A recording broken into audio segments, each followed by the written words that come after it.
Welcome to the Horror Hangout, a podcast where film fans watch the best and worst horror movies of all time and talk about them. My name is Ben Errington, and today I'm joined by a very special returning guest. Edward Harvey is a nostalgic video creator, a YouTuber with enigmatic retro rewind. Oh, it's a mouthful there. There, Ed. I know I have to say it on every video. Enigmatic retro rewind. Almost. Welcome back to the show, Ed. Hello. How you doing? How you doing? How you doing? Well, I'm doing just fine there, Ed. It's hi and how are you doing at the same time? Howdy, partner. Howdy, partner. I'm doing just fine there, Ed. How about you, fella? Yeah, I'm very well. I'm warm because it's been like it's the sun's gone down now, but in my office earlier the sun was blazing through the window, and it's just in a really hot box. It's going to be a bit. Yourself. Hopefully, there's not going to be like a Ace Ventura Rhino situation going on. I mean, I hope not. Maybe when you try and get out of the office at the end of the episode, that might happen. But I'm sure you'll make the most of it. Well, welcome back. It's been a while since you've been on the show. I think we were discussing it just now. I think it was Deadly Friend, which may have been at some point last year. I think you're right. Yeah, that was a good one. That was a good one. You seen that one? Yeah. So, I mean, even if I missed the episode, which I did on the Deadly Friend one, I do like to watch the film as well, just so I feel included a little bit. And I think it actually popped up on a quiz as well recently. I think when we did the quiz around sort of Christmas, New Year time, the question about the particular kill on Deadly Friend was there, and I think the iconic basketball kill, yeah. And it was a question aimed at somebody else, I think, and I think I was like, oh, God, I know this. All right. I'm trying to train myself to say memorable, not iconic, because iconic is used so much now. So I mean, the most memorable kill. Everything's iconic now. Yeah. It's definitely memorable. And I think I'd seen the GIF of that before I'd seen the movie. Yeah. And it's on a lot of like top 10 kill like videos and stuff like that, horror film kills and stuff like that. It's absolutely mad, isn't it? And one thing after watching it, I just kept thinking that the titular robot, not the titular robot, but well, I guess he's the titular robot, right? Reminds me of that little robot from Flubber with the little flaps on the side of it, the little floaty robot. Yeah. Just reminds me of that. Maybe just because he's got a little yellow face, but I'd love to see like a horror cut of Flubber. That could be. What I watched Flubber like not so long ago, and Robin Williams' character is a bit of a dick. He is a dick. He's not a very nice guy. Is he engaged or married? And he just like really distant. He's just too engrossed in his work, isn't he? I think. Yeah. It's not very nice. Obviously, you got Buffalo Bill in it as well. And he ends up in a horrible situation, essentially, where he's just left to bounce for the rest of eternity. It's just is that right? Horrific. These are all horrible concepts. And as a kid watching it on VHS, I had absolutely no idea. But I think that's probably where the comparisons between Deadly Friend and Flubber end. We probably should do another Wes Craven one actually at some point soon. I was scrolling on Netflix recently. I saw Red Eye was on there, and again another film I completely forgot that Wes Craven was involved in. What's that one that's got is it called Shocker? It's got like electric the guy with an electric chair on the front cover. It's got a very memorable front cover, like poster. Yeah. But I've not seen it. I've not seen that one either, no. It's weird, isn't it? Because like it seems like Wes Craven made films that were like defined the genre in certain eras, like obviously like Scream, Nightmare on Elm Street, for example, and then made things like Deadly Friend and Shocker and Cursed. Do you remember that as well? The sort of werewolf film with Christina Ricci. Oh yeah. Remember that one. Yeah.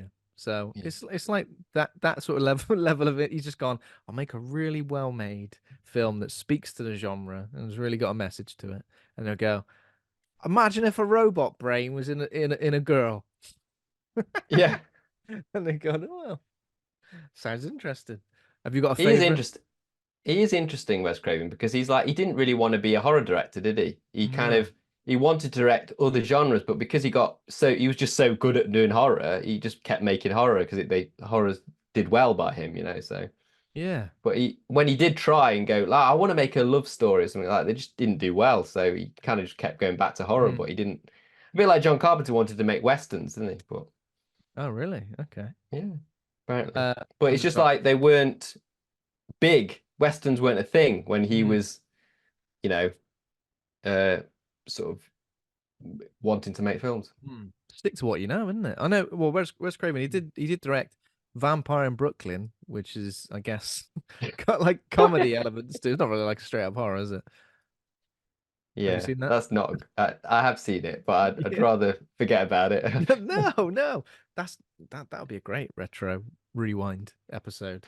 I I think it's one of those where I wanted to watch it again because I remember it being hilarious and cheesy, but it is not even a good watch as like a bad movie. Yeah, I think it's a lot more boring than you think it is. yeah. Mm. I've not seen it for years. I probably should. But we were talking just before we started recording about retro. I've cursed myself now, Ed. I'm not going to be able to. Turning into Jonathan Ross. 4.5 wobbly eggs. Uh, so you recently covered Scream? No, Speed. I'm losing it. Speed, yeah. Speed. Yeah, that was for the 30th anniversary is coming up. 30 years, man. Yeah. And It's Dennis it's Hopper. actually coming up for it. It's not till like July or something like that, but like I like to do YouTube videos early and get in there as long as it's the right year, because that's Yeah. how it works. You got to be first in there with a particular Yeah, topic. exactly. Someone's going to Yeah. go, Speed's at 30 years. I wonder if anyone's done an anniversary video. This one was uploaded last month. Yeah. On the ball. On the ball. I was kind of always a bit terrified of Dennis Hopper in Scream. Speed! God! Speed! Yeah. He is terrifying. Just like got the He's most. terrifying at everything, even when he's not like a bad guy, which isn't very often, but No, he's definitely been typecast, isn't he? As having mm. as a King Cooper, as an evil terrorist who likes to play horrible, terrifying games. Speed 2, do you think underrated sequel or terrible? Well, a little preview. We covered Speed 2 as well. So Johan and I will also be bringing back the trash tapes to a degree, like is in like a video for the YouTube channel. So that'll be a little trash tapes video episode Oh, of amazing. Speed 2. So that'll Oh, be man. the next video. So Looking forward to it, most definitely. I've not seen that for years as well. I should probably go and check it out. Willem Dafoe's the villain in that one, though, right? Is that yeah, right? and he's got that his face in that his rubbery like villain face is like almost as memorable as like Nicolas Cage in Vampire Kiss. It's like a proper meme kind of look, isn't it? But no Keanu Reeves, right? What was going on No, there? Did he just not he sign didn't on want for to. He was given the script. He just like went, huh, a cruise liner. it? I can't do an impression, but like he just basically scoffed at the fact that it was a cruise ship. So he did that. That's pretty much written off then for him. It's a difficult thing to make a sequel to, though, because you've got to suspend your disbelief a little bit when John McClane gets involved in the same sort of thing every Christmas. Yeah, You've got to go, oh, this man's got really bad luck. But it's such a specific scenario that yeah. it's pretty much impossible to write like any level of sequel. Well, the first one was a bus that was going really fast. What else we got? Boat. What can we do next? It's got to be a plane, but then they go quite fast anyway. So like, Yeah.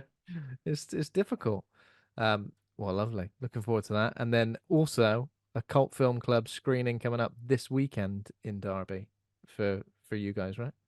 Yeah, Repo, the genetic opera. I've not seen that movie. Johan, most of the time, Johan introduces me to these movies, and when I go to Ah, the screening of the film, it's like I'm with the audience, like watching it for the first time as well. But he ends up introducing to me some like amazing films, and then obviously we'll make the video about it afterwards. yeah, yeah, yeah. I record. Johan does an intro, Mm. talking about the trivia and stuff like that. He introduces the film, and I record his intro in the cinema, and then Oh, yeah, we nice. make a video out of that for YouTube. Amazing. Well, Derby Quad seems to have a lot of good stuff going on, especially like for the horror genre as well and horror adjacent Yeah, absolutely. stuff. Yeah, it's always wanting to like collaborate with creators and stuff. Like it's really Yeah, cool. amazing, man. Uh, okay, I've got a couple of bits of horror news just to Okay, kick us cool. off into the episode before we start talking about other things. Um, I don't think we've discussed this already, and now I've started to say, now I've started to say, I'm like, have I mentioned this already? The trailer for a movie called Trap, which is M. Night Shyamalan's brand new film starring Yeah. Josh Hartnett. A father and teen daughter attend a pop concert where they realize they're at the center of a dark and sinister event. And that dark and sinister event looks like it's an elaborate trap designed to catch a sadistic serial killer who's been evading authorities. How do you design an elaborate trap where there are like thousands of people involved? Do you want to Yeah, come to I don't this know. pop? Do you want to come to this pop concert? I don't know, not really. There's going to be a serial killer there. We're going to have to trap. Count me Sounds in. interesting. Sounds intriguing, but like, yeah, I've not seen that trailer. I've only seen that I've heard of it. I've heard of Yeah, the movie, but yeah, yeah. I've not I seen watched it a little yet. bit of the trailer. I didn't watch all of it because I'm worried, especially with an M. Night Shyamalan film, that there are going to be bits in the trailer which hint towards what the twist could be, or maybe there's no twist. But Yeah, it just seems like it starts off as like a nice father and daughter going to a pop concert, and then the dad starts to notice some things. Um, I think it's trying to hint that like he might be the serial killer, but right. then that's the thing. That's what I worry about. When I was watching it, that's what I took away from it. But I'm like, what if that's the twist? Stop watching it. Hmm. I'm just gonna forget about it now until it seems like M. Night Shyamalan though is really, really knocking out films like one every 2 years or even less than that. Yeah. What's that other one? Is he just producing that one where it's about people seeing they're Yes. watching people Yeah, in like a prison kind of area, and that's they're right. like it seems like they're like aliens or something like that, but I don't know. There might be Yeah. could be kind They of can you creatures, can you can but hear like whispers they're behind the glass. invisible. So I'm Yeah. pretty sure it's his daughter directing that, and Right. he is I guess like producing it. It's nice to have your name attached to stuff like that, isn't it? But yeah, obviously Knock at the Cabin was only last year. 2 years before that it was Old. So it seems like, you know, pretty much throughout his whole Yeah. career he's been doing films sort of once every couple of years, which is good because I've not absolutely loved one of his films for a while, but at the same time I still appreciate, you know, he brings all these unique original ideas to the screen. I know Knock at the Cabin was based on a book, but you know, like Old, Yeah. A Beach That He Makes You Wild. yeah, he peaked too early. He's like Sixth Sense was amazing. Like his first one that kind of came out and he was like, oh, everyone was watching that. Oh, this is brilliant. Although not good on repeat viewings, but the first time you see it, it's Mm, it's amazing. And yeah, I quite like Signs. Signs was all right. I absolutely love Signs. Signs is my favorite of his, I would say. Yeah. But I'm Yeah, not overall like a massive it's because his MO. fanboy of him. Yeah, it's because his MO became what's the twist. So obviously after like 3 or 4 films, it was all everybody was looking for, and I think that just allowed people to be able to pick apart his films. And then I think he started making films where he was just like, okay, I'm going to avoid that completely, and Yeah. then, and then he started making films like The Happening, where people were running from the wind, and I think that's no, I think that's probably the problem because uh, mostly I hate a twist in films.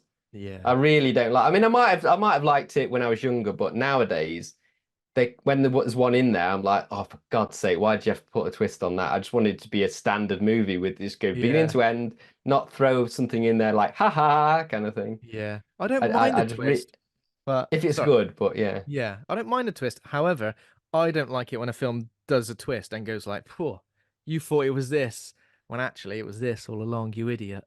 I hate it when a yeah, film's got like a bit of an attitude about it, you know what I mean? Or like a yeah, double twist.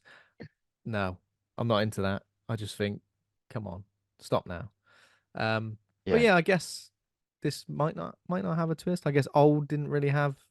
I think the last few films he's done haven't had much of a twist. I think The Visit might have been the last one where there was like a distinct, memorable. We'll say memorable instead of iconic. Uh, Yeah. Thank you. Yes, yes, okay. And I actually heard that from David Fincher in an interview. He hated people saying iconic, and I agreed with him. Like yeah. I'm going to stop saying it as well.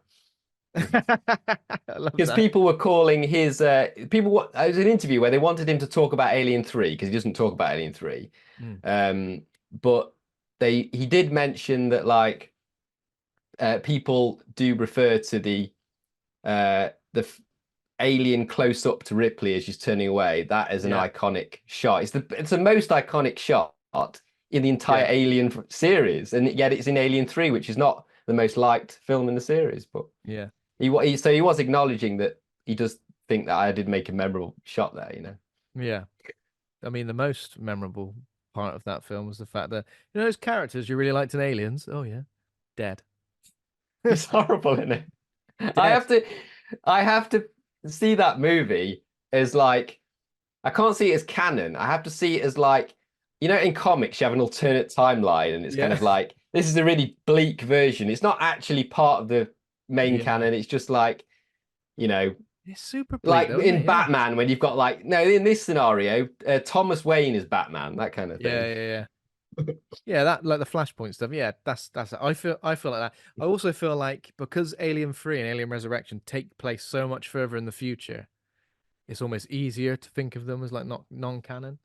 I think when you see those like timelines when they go, oh, here's Alien and Aliens, and here's where Alien Romulus fits in. It's only a little bit after Aliens, or a bit before. Can't remember when it was. That feels like okay, I know what to expect now. But when they go, this is 900 years in the future, that's when you go, oh, Yeah. I don't know how I feel about that. There's a lot to love about Alien 3 though. It's the design of it and the actors in it are great, and it's the color palette and everything. It's a gorgeous looking movie. Yeah.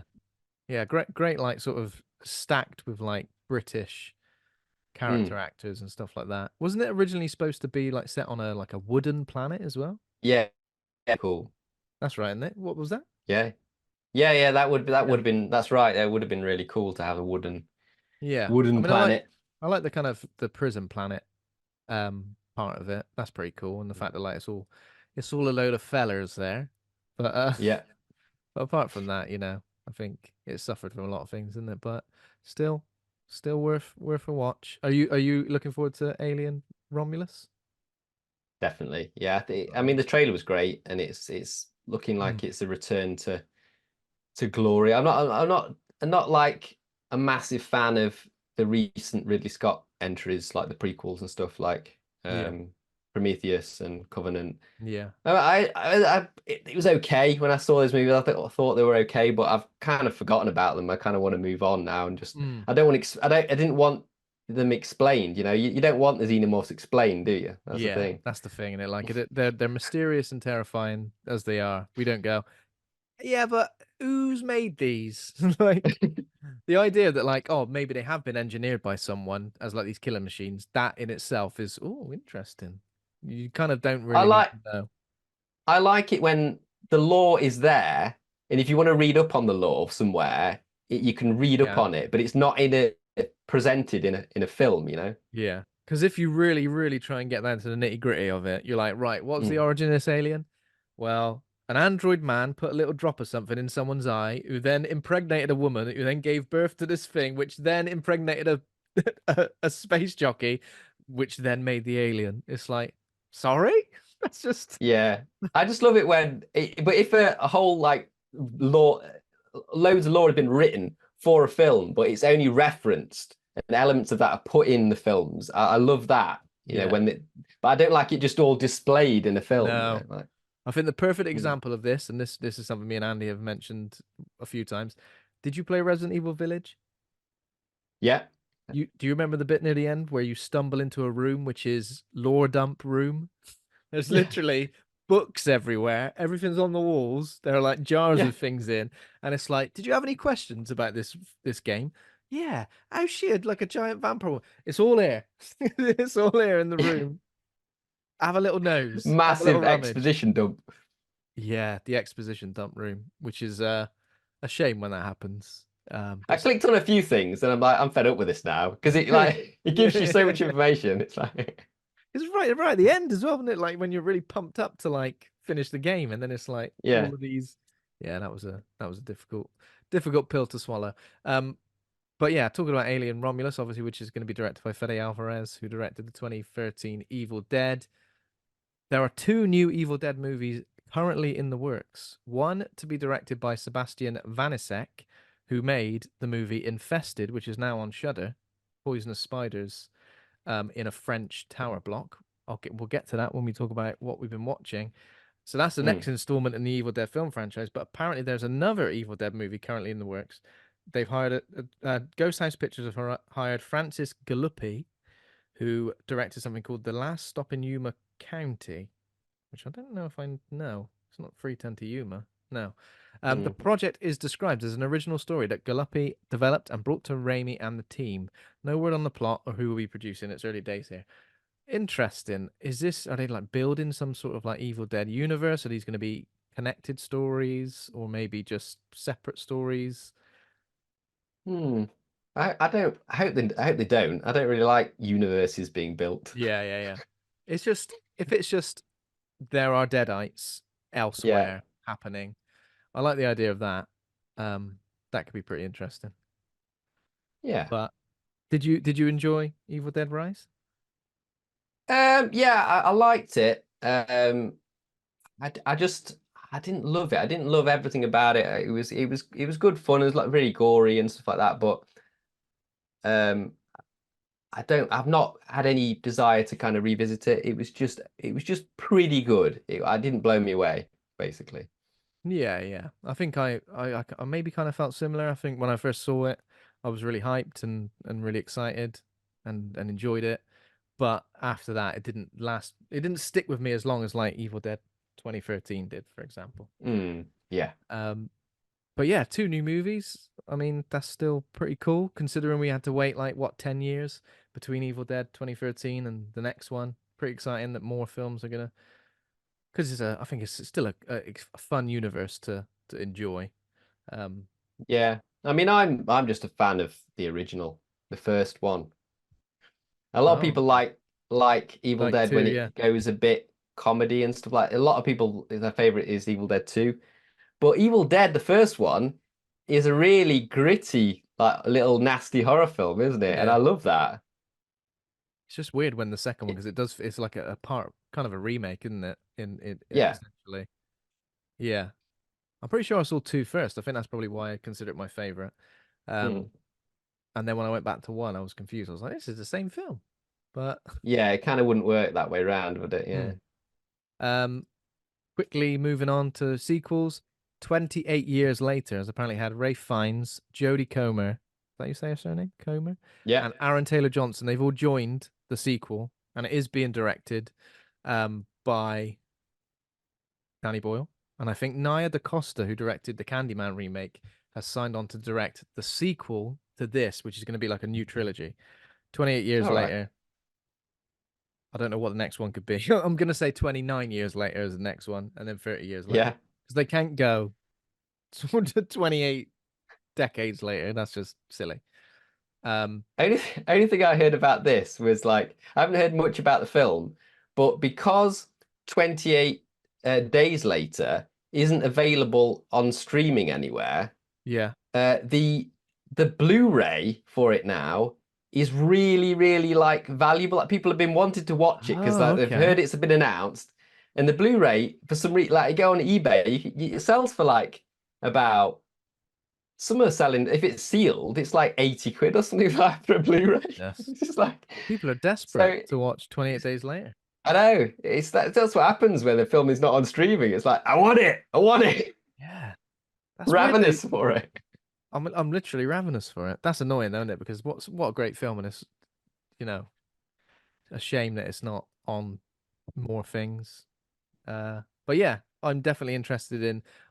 28 Days Later is one of my favorites. 28 Weeks Later, I think is okay, but nowhere near. But it's Yeah, got a great opening sequence, and then after that, not so much. But still, I'm excited to dive back into that world. Um, just bloody rage virus, isn't it? 28 years with no rage virus, and then what happens? I wonder Who if they're knows? gonna like shoot it in that style. You know, obviously, like it's shot in Like like digitally, a isn't it? Yeah. primitive digital film, and I bet it doesn't look great now. I haven't revisited it in a while. I bet it looks quite ropey now.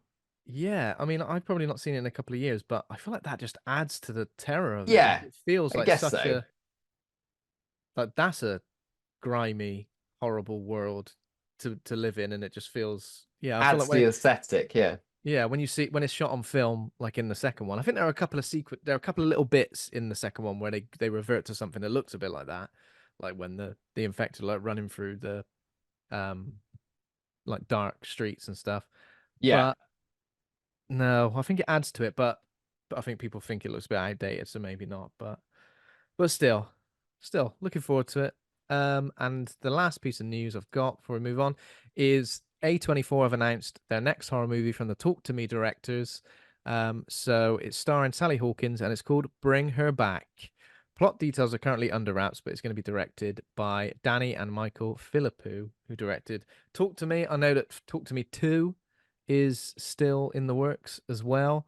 It just feels again an original story that I feel like they've established that is a good idea to we can just make loads of these because it's got legs or a hand, a weird hand. yeah. But yeah, obviously It's Sally like, is it going to be talk to well, me? I think you say that and you're laughing at that, but I'm pretty sure it is because I'm pretty sure If when you they did don't do that, you got it. You miss it out, aren't you? no. Yeah, well, exactly. I think when they announced that it was happening, they shared like a little image or a little animation, and I think it was the hand turning into a weird two, Yeah, which is cool. which is great. But yeah, looking forward to that. And obviously Sally Hawkins is great, like from The Shape of Water and loads of other stuff. Yeah. But yeah, Bring Her Back kind of sounds like it might have some level of supernatural happenings in it as well. Mm. Have you heard of a film Do you know? called Handling the Undead as well? I haven't. No. So I just finished the book because I heard the film was coming out and it's written by the writer of Let the Right One In. Okay. So it's set in Sweden. Let the Right One In, which is written by I can't believe I've forgotten his name. John Alvidi Linkvist is the writer, and essentially what happens is anyone who died within the last I don't think they really get into the details, but maybe like the last 3 months comes back to life, Yeah. and not in a normal way, just and not in a creepy undead zombie flesh eater way either. Just in a they come back to life, but they're kind of not human. They're just kind of like but All right. essentially Cool. it's been made into a film, and I think it's already showed at some festivals, and I think it's coming out maybe August. I think that's right. Um, but yeah, I was just thinking, because Bring Her Back kind of sounds a little bit like it could be in that vein, some sort of weird, unconventional kind of zombie thing. Yeah. Maybe. Yeah. I'm just asking you everything you've seen now, Ed. Sorry. Did you see The Returned, which was, I think it was on Channel 4 quite a few years ago, and it was like a French miniseries, something similar, where people just started coming back from the dead, just reappearing. Rings a bell, but no, I don't think I did see that. I think there was No. like a school bus that like went over the edge of a cliff, Mm. and I don't think any bodies were recovered. And then 4 years later, the kids just start turning back up at their at home. All right, All right. Yeah. did I miss anything? Well. Yeah. Yeah. I might have. I don't think I watched it, but I remember hearing about it. Sorry, I'm just hitting you with the. Have you seen? Have you seen? Obviously, usually my co-host Andy, I know everything he's seen because he lists it every week in in detail. It's Um, like right. Here we go, my time to shine. Uh, and yeah, just like that, moving swiftly on. Didn't mean to quote Tommy Cooper. Moving swiftly on. What we've been watching this week, or of course, because you're not on the show every week, anything you've seen recently, horror or horror adjacent that you've enjoyed or would recommend? I saw the first Omen and Immaculate, so you've got the whole like Deep Impact Armageddon kind of Yeah, scenario yeah, yeah. going on. I saw Immaculate as And well, it's so we like can talk about that together. yeah, so it's like it's one of those situations where which you prefer. I saw Immaculate first, then the first Omen, and when I was watching the first Omen, I was like, oh, I wish Immaculate hadn't come out before that because these are Yeah. very similar. But I was surprised that even though that happened, and I saw First Omen afterwards, First Omen was still great, even though Yeah. there'd been a very similar film right before it that I'd seen. Mm. Because it has got its own thing going on. First Omen is beautiful the way it's shot. It's Yeah. really, really nice. And the director clearly knows like the Omen lore inside out, I think. And like the era, it looks like a 70s movie and stuff like Yeah, that. And it's exactly. it's I think really good. it did really But well to avoid the curse of like prequels to major franchises because it yeah, didn't feel like that at all. It felt like it had its own identity, didn't and I like the fact that Immaculate isn't afraid just to go absolutely mental. it? Yeah, yeah, It really exactly. go the third act just really goes for it, and I Yeah. really, really liked that about it. It's kind of easy to into it at the beginning, and then just goes 100% at the end, and really Mm. sort of goes out with a bang. It's I actually love a kind of horror film that does crazy that. how similar some plot points were. Like even bits where I was like, "Is this the same airport they've turned up at?" Like at the start, and someone Yeah, meeting you to to pick up your bags. Oh, it's the same. Um, I watched but it the other way around. I heard that instead of an airport, they were going to use like she was going to arrive on by train, Hmm. but they couldn't film in train stations because like the church own like the train stations in Italy or something like that, and they didn't agree with the Jesus. movie. So What kind of film are you making? It's a very tasteful religious movie. Oh yeah. What's it about? It's about devil children impregnating nuns. Oh Jesus Christ! I saw it the other way around actually. So I saw the first Omen first, and then Immaculate, and it is kind of frustrating in a way because it's impossible not to make those comparisons because there are so many similarities. yeah, Um, and it is a Deep Impact Armageddon situation. Do you have a preference when it comes to either of those films? um, Deep Impact, I think. I think Deep Impact gets the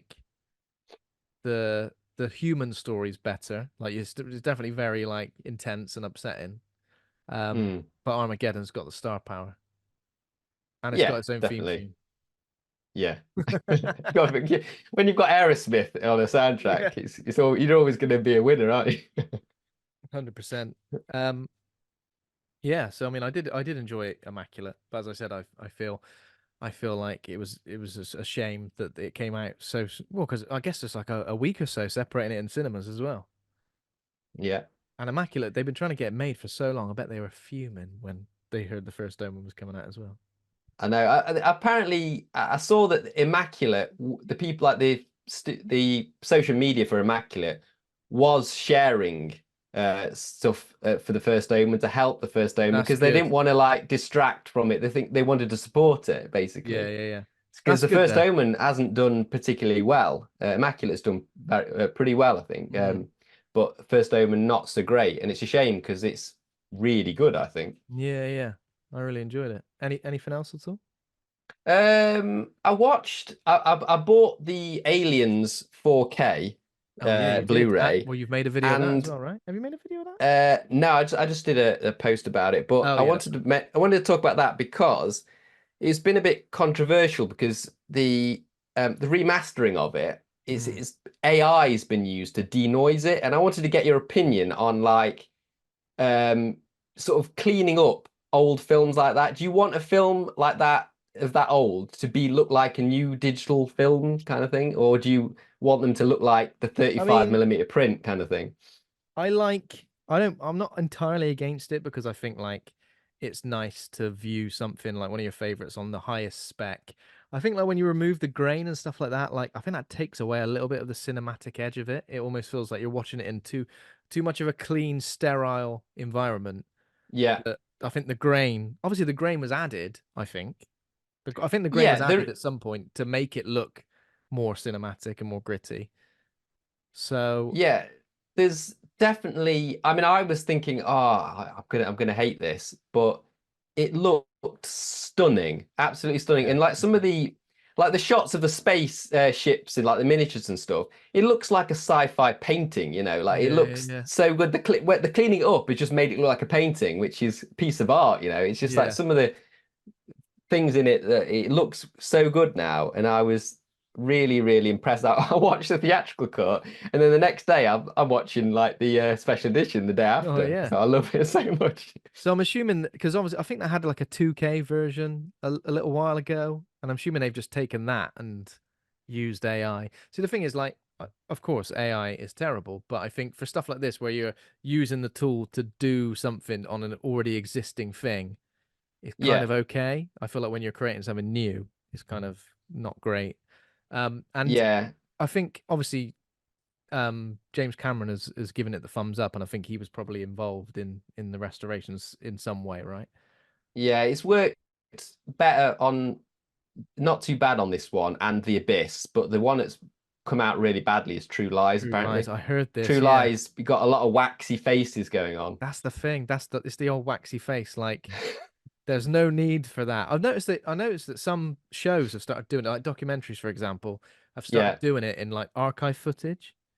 They've like Mm. gone, have a look at Bruce Springsteen in the 80s here, and then it's just riddled with just like his waxy face. I'm just like, he didn't look like that. He looks like that now. What's Well, going that on? was my problem with the the Beatles the Oh Beatles like yeah, yeah, that was. documentary. Like everyone was banging on about how good that was and how well it was restored. Just so all waxy faces throughout the Yeah, entire thing. yeah. But that's the thing. I feel like I've got enough. Um, I've got enough respect for James Cameron to know that he's not going to half-ass it. He's going to want Yeah. to use technology, whatever technology is available. He's going to want to use it to the best of his abilities and make sure it's perfect. So, That's why and they I'm not take so dead long to against come it. out. Yeah, yeah, of course, of course. Mm. Because Alien's been back in the cinemas as well, right? For like, Yeah, I don't is it Alien? yeah, Alien. Yeah, Alien was back in for like the Alien Day on the that's right. Yeah. 26th, wasn't it? So apparently Of this was April. restored in 4K as well. Theatrical cut restored in 4K.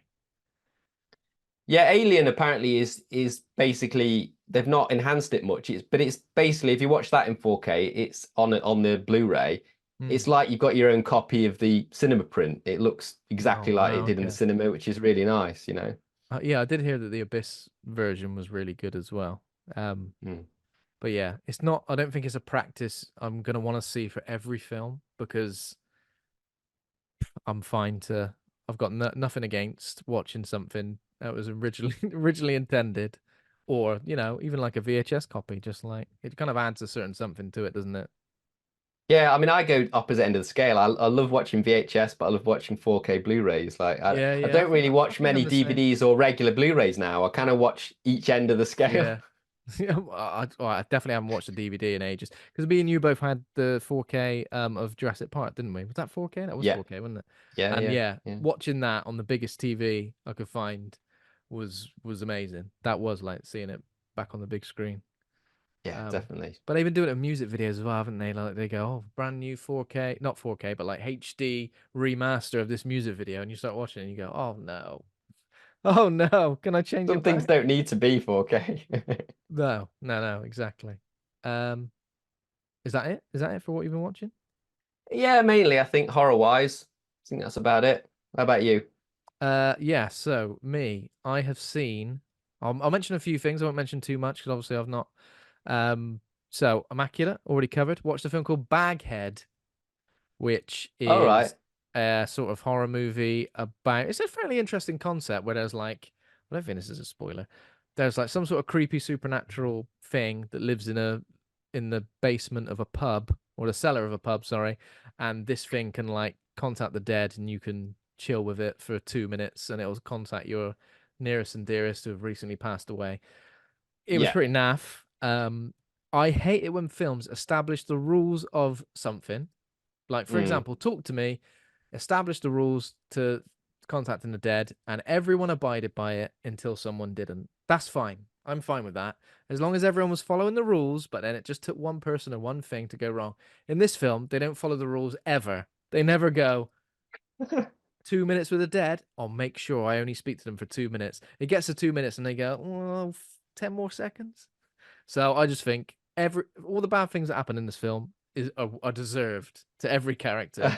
You just, yeah. And it gets I a bit must generic. I must have seen the trailer for this about 50 times because obviously I go to cinema a lot. It was shown Yeah. every time I went to see a film. So Wow. I Okay. saw the trailer so many times.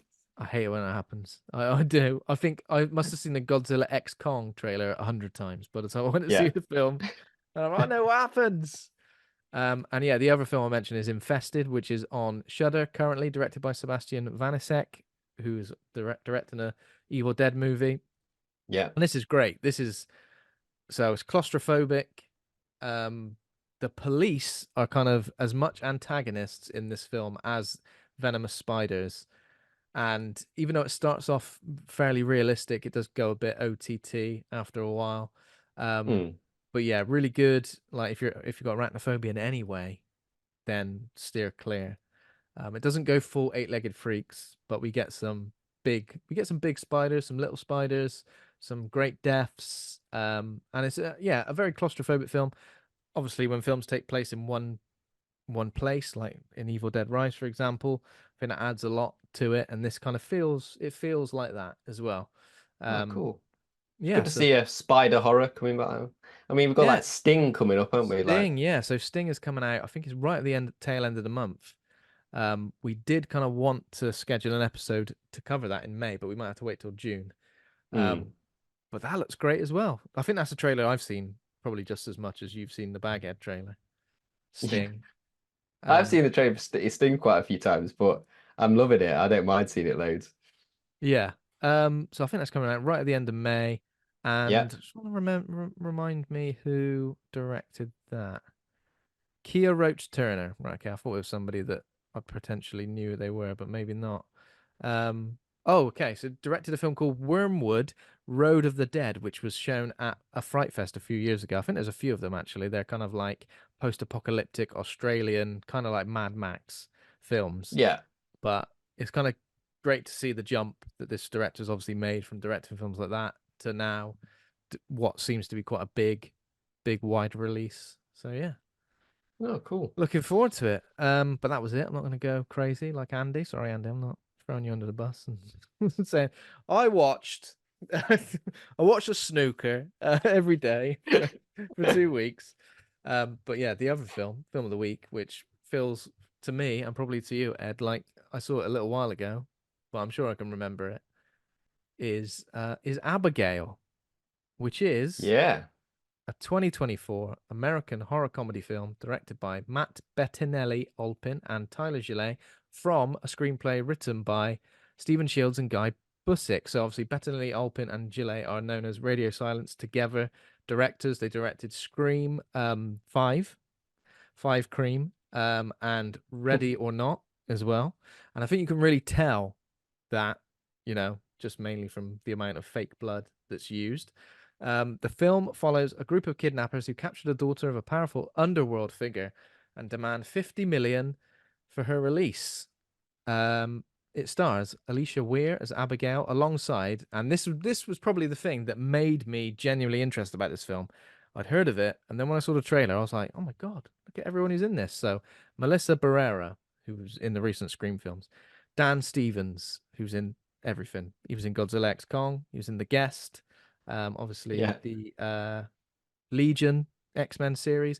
Kathryn Newton of Freaky and Lisa Frankenstein recently. She's really staking a claim for to be like the horror. This is the thing, we got like new horror scream queens in this.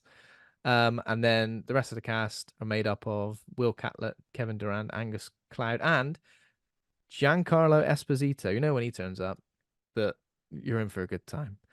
Yeah, in terms of ratings for this film, we've got 7.1 on IMDb, 84% Rotten Tomatoes audience score, and 86% critics score. That's really high. 3.3 out of 5 on Letterboxd. And there's some choice reviews. NDC320 says, calling it right now, Abigail versus Megan will be this generation's Alien versus Predator. 3.5 stars. I mean, I'm pretty sure I know who I'm backing in that situation. Oh, actually, Megan is a robot. Oh, still, I'm back in the ballerina. Cobb says, big fan of Melissa Barrera, covered in blood, cinematic universe. 5 stars. The previous review has 3.5 stars, by the way. Chris Parker says Abigail is a fun, freaking-tastic watch. The film isn't just violent, bloody entertainment. It's also filled with genuinely cool and interesting vampire world building. 4 stars. And then Megan says, I don't know if it's Megan from the Freegan. There really is nothing like hearing a 12-year-old girl scream, "I'll rip your fucking heads off," and seeing people blow up. 3 stars. There we go then. Were you looking forward to this when you saw the trailer, and did you know much about it before you saw it? Yeah, I was looking forward to it. I do love a good horror comedy, especially if you get the ratio of comedy and horror right. It has to be, and I like the fact because it was obviously an 18 certificate. I'm loving the fact that we're getting Yeah. horrors at 18 now on a regular basis. You can really go for it with the gore and stuff like that. And when it's a comedy and it's very gory, it just makes it even better, doesn't it? I always think. But I was looking Yeah. forward to it. I liked the concept of a vampire ballerina. That's That's always the thing. I think you literally, if you can sell the film with as little words as possible, and if you can just sell it with 2 words, that's great. I literally don't need. Some people kidnap a girl. Yeah, yeah, yeah. Leave it at vampire ballerina. And what I like is that they commit to both of those things. They don't go vampire ballerina, and then after a while, she's not even bothered with ballet. This character lives and breathes being a vampire and a ballerina. yeah. And I like the directors. I was thinking, do you think it'd be hard to be a director duo? Do you think you'd like? Because usually it's Yeah. difficult because creative control is normally like one like a singular thing, isn't it? Like Yeah. they've got to be really in tune with each other to like Yeah. both have the same exact vision. I bet it's probably one of those things where they're both good at different things. So, Yeah. like, one of them might have the overall creative control, but maybe the other person is better at talking to the actors or getting the best out of the actors or something like that. Or maybe they just hate each they hate each other deep down. Fucking hell. I've had enough. Because I think that's what the Wachowskis of the Matrix were a bit like. I think Mm. they had they were good at different things. Um, as far as I'm aware, obviously I wasn't on set, but from what I've read, it could be I difficult didn't for them. know that it. I didn't know that this was based on Dracula's daughter. Did you know Oh, that? okay. And the Maybe not. but they've kind of removed all the Universal monster aspects of it. Yeah, and it So it's does. literally just its own original thing now. Because the whole Universal monster thing doesn't tend to go down well nowadays, does it? Like No, I they guess tried to set not. up like a cinematic dark universe, and it didn't kind of Yeah, work out. So yeah. I think Universal monsters are not a big draw anymore. So I think they Well, like the idea of Dracula's daughter, but they completely rebranded oh, it. I didn't actually know that, but um, okay. It was developing a monster thriller film for Universal Pictures. They're attached to direct. Um, the project was stated to be a modern day adaptation of one of the classic monsters, similar in the approach to The Invisible Man, something that was, I guess, a bit more real world and gritty, I Mm. guess. But yeah, obviously the Dark Universe, they got together and did a photo shoot for like Empire magazine or something before they'd even like made the films. We've got a logo and we've had a photo shoot, so this is happening. And didn't they even chuck like Russell Crowe as Dr. Jekyll in Into the Yeah. Mummy? Yeah, it's not a good sign, is it, when that happens? Um, but yeah, I didn't know that. And this film, like, it it works well as like an over the top, almost like comic book movie, doesn't it? But Yeah. it takes such a long time to establish everything and everyone, and I think it really worked. Like Yeah. it was still less than 2 hours long, but I think I couldn't tell you the what minute that we realized it was something supernatural. But still, I think Yeah. it took a long time to establish everyone. I feel like it spent enough time with the characters and gave us an interesting point about them without going into anyone's backstory massively. Like some things came out as the film progressed, and even right at the end, um, which is a bit more interesting. At least it was. I always quote this when I say, at least it wasn't like Suicide Squad where it went pause on them and then their name came onto the screen and like likes and dislikes. Yeah. I kind of basically because I liked the comedy of the film and I liked the fact that it was over the top. I didn't like it when now and again it was being serious and it was trying to put a bit of there's a bit of Mm, melodrama in there, like about like yeah. the backstory of the characters. I didn't really kind of want that. I just wanted it to be. I didn't mind if the characters were a bit like sort of shallow. I would have preferred. I just was there for like Mm, the horror comedy side of it. But so it was kind of annoying me when it was trying to be serious at times. But yeah. And I think, not much I disliked. I overall enjoyed it. yeah, We'll get into it. I think I did really enjoy it. There were a few moments where like the the stakes, I don't mean to keep saying stakes, but the stakes were like switched, and I think like it got a little bit a little bit convoluted towards the end where it was kind of like going, there was a lot of, and again, of course, we are going to spoil this film from start to finish when we discuss it. There was a lot of like one character tries to make a little bit of a pact with another one. I tell you what, if you team up with me, then we'll do this. And there was a Yeah. lot of that. There was almost like 3 or 4 instances of that, and I don't know if it needed it. I feel like it needed to be. I liked the way it went with certain characters, you know, becoming vampires, for example. I thought that was pretty cool. And I think, yeah, all the performances were really good, and all the characters were um, very different. Obviously, Kevin Durand as like this big meathead idiot, which could have easily been annoying, you know, making the same jokes about Yeah. him. But I don't know. I think he had some of the best dialogue. Um, yeah, I think everyone was great. It was good. Melissa Barrera was kind of like the one who was playing it straight. She was the one who was. There's always a character like that who's in there for the. They want the money, but it's for a good. It's for a good thing. Then you got Dan Stevens as the asshole. Um, was it Angus Cloud?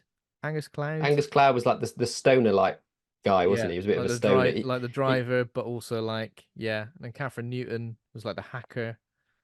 Um, wasn't Angus Cloud died, didn't he? The film was Angus dedicated to Cloud him, wasn't it? did die, yeah, and Yeah, I that's think really sad. it was just last year.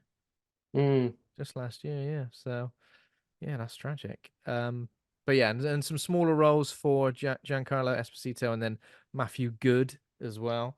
Um, I feel like by the time he turns up, it feels very underworld, though. I felt it was, yeah, do you know what I mean? Um, but yeah, it kind of yeah, it's a world which has got established rules based on vampire lore, but again, does that thing where it tries to like throw certain things out of the window as well, which is interesting. Um, but yeah, I guess we should just get into the plot as well. So it starts off as kind of like a crime thriller, you would say, wouldn't you? the opening of the movie was so tense and gripping. I was really loving all that stuff. The build up to like the Yeah. kidnapping, and it was really gritty, wasn't it, at the beginning? Yeah. I was really enjoying how tense it was. I think like the editing was great as well. Like the fact that you kind of Mm, had this team, but there were like little pockets of these people who were doing different things, and it just kept cutting between. It almost reminded me of like something like Heat or something or something like that, yeah, where like the sort of the build up to you knew there was going to be some sort of crime committed was really tense, and I love the dialogue between the characters as well. I think that was really well written. Uh, yeah. And was it Dan Stevens' character that was just eager to like punch Abigail all the time? It's yeah, yeah. horrible. He's I'm just pretty, like I'm pretty sure he's just any really opportunity he got, nasty. can I just knock this kid out? Can I just just doing that? Yeah. Um, but yeah, I kind of like that. I like it when you've got like an absolute bastard in the midst as well, Yeah. because I think when everyone's got like a moral compass, especially when everyone's supposed to be criminals, and then everyone's got like a decent moral compass and everyone wants to do the right thing, like I think it can complicate things, and I don't know. I I do think like a when funny bad guy though. It was a really entertaining, watchable bad guy, wasn't he? yeah, yeah, definitely. When he when he walked in the room and he just went, why haven't you got your blindfold off? For God's sake, you've seen me now. Like, that's it. I'm gonna have to kill you. Um, and I think it really made the most of. So obviously, most of it takes place in one house, Mm, and I really liked that. And I thought, you know, a lot of the time, films might kind of like escape. If it's like a one location film, it might try and like escape the location towards the end for the final act or something like that. But this kind of really stuck with it, and I thought it was really good. I know it was a big house, but it did kind of remind me of something like obviously Resident Evil constantly is having different adaptations that don't quite work well, and no one's making an adaptation of the first game, and I just think this is a great blueprint for like a few people in a house, Yeah. trying to escape. Obviously with Resident Evil you can have an underground lab as well, great, but I think this was a great example of like managing the space really well, that people can split off and break and explore different areas, but yeah, I thought it did really well. You get an idea of how big the house is, but it still doesn't feel absolutely huge, does it? No. Yeah. I loved when they all obviously they've done the kidnapping and they all arrive in the house and they're introduced to like the rules and stuff. You're getting like House on Haunted Hill kind of vibes, or Yeah, yeah, yeah, definitely. Even like Clue kind of Yeah. vibes. It's just like I love that kind of setup, like Yeah, me too. in a movie. It really it's so familiar, and I really appreciate it. So obviously we see Abigail at the start dancing, doing a bit of ballet, and then she's getting picked up by a driver, so we can tell that she's like the daughter of somebody who's rich and or powerful. And she gets brought back to a house, and this is when we see the heist essentially. Mm. So they kidnap the girl and then take her to like a safe house. And essentially the job is just sit tight, stay with her for 24 hours. Stay with her Yeah. for 24 hours, and essentially they are getting a ransom, 50 million from her dad, who nobody knows who he is currently. And everything is explained to them by Giancarlo Esposito, who plays Lambert, who's like an informant, I guess. I think that's how you describe him. Yeah. An informant. And basically, yeah. But it's just a glorified babysitting job. Stay with her for 24 hours, and at the end of that, you'll get 7 million each. No questions asked. And that's it. And then he leaves. And then we get a scene which kind of establishes these characters a little bit better, even though initially no one's disclosing any personal information, so they're all using fake names. And all their aliases are from the Rat Pack, right? Is that all of them? The Rat Pack? Yeah, I think so. Lambert does call them rats. They say my little rats or something like that. Rat Pack, yeah. Yeah, he calls them my little. See you later, you bunch of rats. It's a bit like I'm like out of order. I loved. Did you like the character? I really liked Sammy, the wealthy hacker that looked like Avril Lavigne. Yeah. It was proper like, right, this girl, she's a little bit alternative. How should we do her up? Well, I don't know if you've heard of Avril Lavigne, but she was big in 2002. It's like Avril Lavigne when she went a bit more pop. Like that song, like I don't like your girl, I don't like your girlfriend. That one, it's like that kind of era in Avril Lavigne. I thought it was great though. I thought it was great, and she was a great character, and I like the dynamic between the characters as well, because obviously they do this thing where they're like trying to guess people's backstory just based on the minimal piece of information they've got, and it turns out that Joey, who is Melissa Barrera's character, is the best at it. She's the best. It's like profiling, isn't it? Like yeah, profiling. Yeah. And everyone's literally loving it. You do me, and obviously you've got like, I guess she's a former army medic, I think. There's like a former NYPD detective who's Frank, played by Dan Stevens. Sammy's, they say she's like a hacker, but from like a wealthy family. Sociopathic driver Dean, I think that's just a bit of a and a marine sniper Rickles. I like they call him Rickles, and he's just like hates it, but then he just stick to it anyway. And then dim-witted Canadian mob enforcer Peter, who's played by Kevin Durand, who was the Blob in X-Men Origins Wolverine.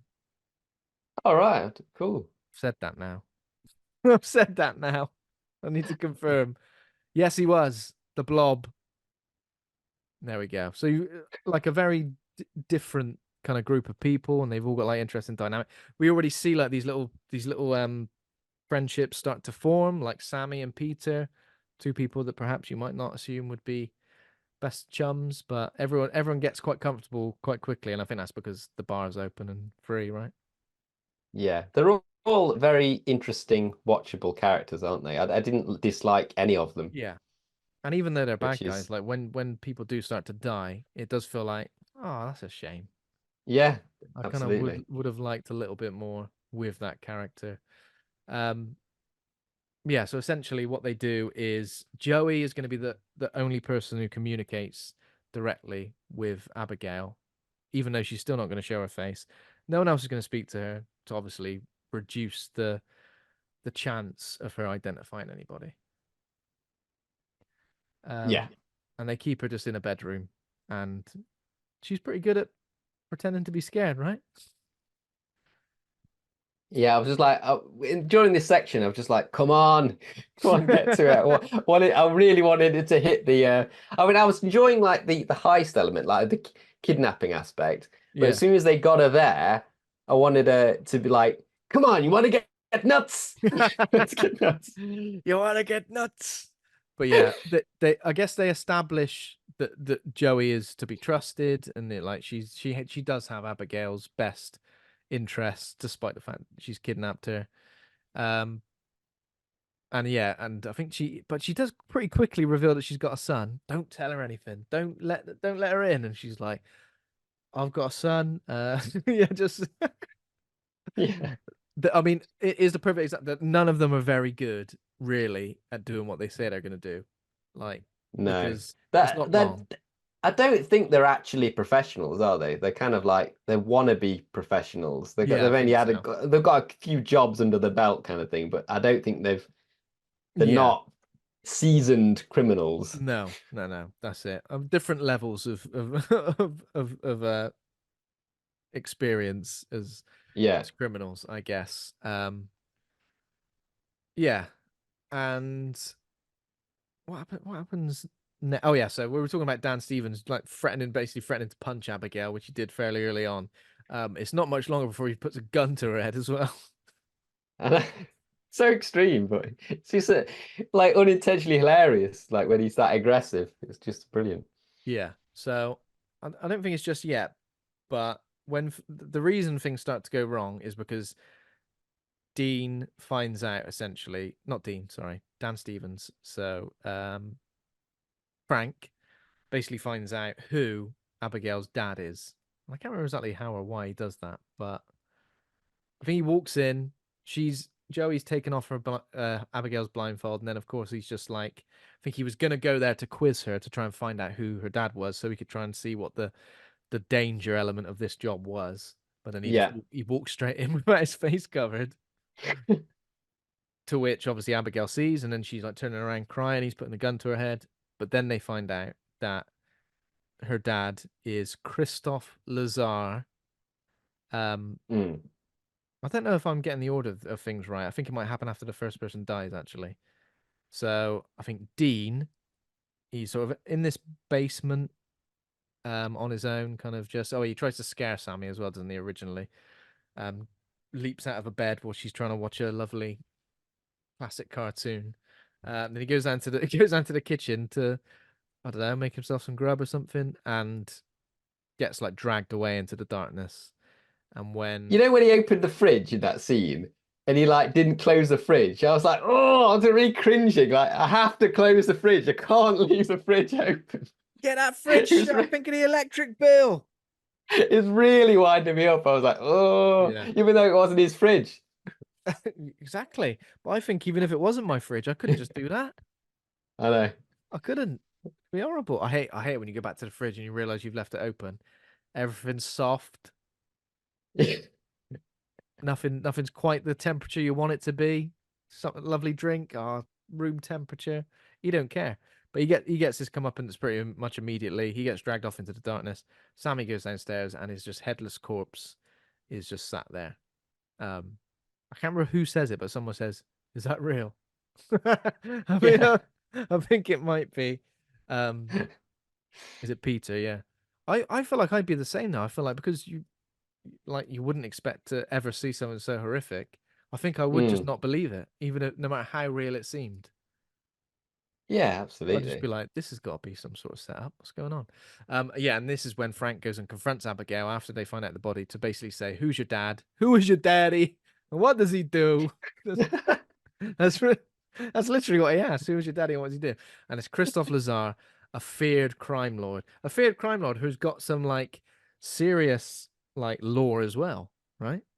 He's got like a right hand man, or a rumored right hand man, who's like a sort of mythological creature in the crime world. But they're like, this person's like killed a load of people in a room where there were no entrances.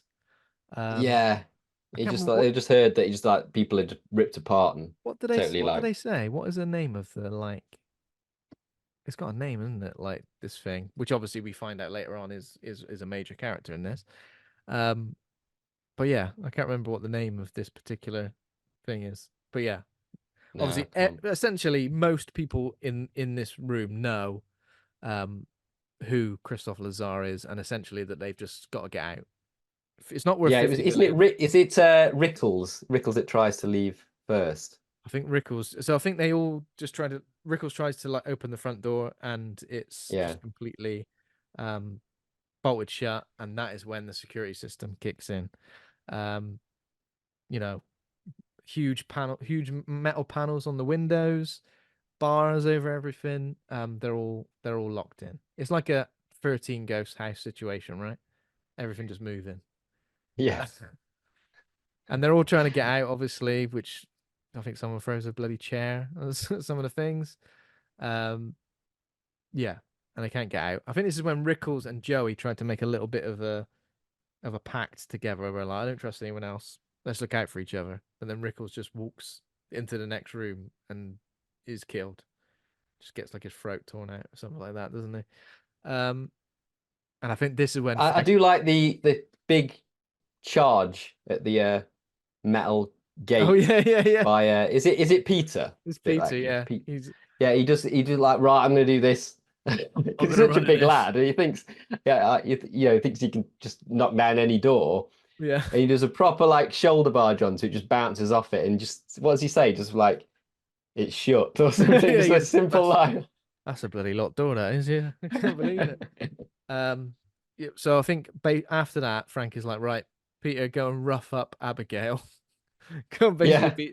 beat her up, just in order to, I don't know what this could potentially mean. This is just going to make the situation worse for them. But Joey intervenes, and this is again, they all basically walk into the room with their faces out at this point, don't they? Everyone does. Yeah. No one seems to care about this. And again, we've established the rules; they're not following it, but it tells you more about the characters than anything else. I think it just tells you that these characters aren't professionals, not very good at it. And obviously, previously, Abigail did say to Joey, "I'm so sorry for what's going to happen to you tonight." Joey obviously just goes, "Oh yeah, all right, see you later." But then this is Yeah. when the big reveal happens. Well, it isn't like isn't at least one of them picked off like off not off screen, but like you don't know that So I it's think Abigail doing it. Yeah, so I think it was obviously Dean who got his head sliced off, but then Yeah, Rickles like gets I think just like at his least throat two of them. torn out. Yeah, I think he just walks into another room and just gets like his throat torn out or something like that. Um yeah, I kind of this is the thing. It did make me think, oh, there's not really that many of them left though. And mm. obviously we do establish the rules where Abigail likes to play with her food essentially. It's all a game to her. But I kind of felt like she should have kept everyone alive as long as possible if that was the case. Maybe she just had some pent up rage. She had to decapitate somebody. Yeah. So So yes, it's during that altercation, isn't it, that yeah, she suddenly exactly. just transforms there and then, doesn't she, when I they think yeah, confront she her? just like roars essentially, doesn't she? What kind of vampire are we talking here? Because obviously I know um Kathryn Newton's character does say like, what are we talking here? Twilight Twilight, or what else is she? I can't remember what she says. But um, this is like a brutal Anne Rice superhuman. was another one, wasn't it? Like Anne I think Rice, she yeah, says. that's different. Um, But I love that bit where they're trying to establish what type of vampire it is, and they're like, yeah, in this universe, other types of vampires exist. yeah, that's So good. they're kind of like comparing it, and they want to know what they're dealing with. I I do like like that. that. Sometimes in vampire movies, it's like they've never seen a vampire before, so Yeah, it's they don't no. exist in that world. And Like, I think that's difficult because not been established. You as the audience are almost like ahead of the characters in terms of like knowing what you can and can't do. And that's frustrating, I feel like, when the characters are like, what is she? Some sort of blood-sucking monster? And they don't have What's a your word for it. preference in vampire movies in terms of the lore? Like, what do you like a vampire to be like in terms of the rules? Oh God, it's a good question. It is a good question. I really like this iteration. I feel like I enjoy a From Dusk Till Dawn horrible, horrible like transformation. Something that's physically like terrifying. Yeah, I think that's always good. I like the sort of super strength stuff. I I think we've seen it a lot, but I still enjoy it where the vampire character like scoffs at, steaks and garlic and crosses. crucifixes. Yeah. Yeah, I think I think that's pretty good. That being said, I like something like 30 Days of Night where they're pretty much just like animals, aren't they? And something like that. just daylight will kill him and that's it, kind of thing. Yeah. I like that. See, that's the thing. I think I'm a fan of a lot of iterations. Like I enjoy um the Gary Oldman Jedi mind trick type of type of vampire as well, where he's like, Yeah, "What am I? I'm a big airy wolf man. What am I? I'm just a pile of rats." Like I enjoy or that like stuff as well.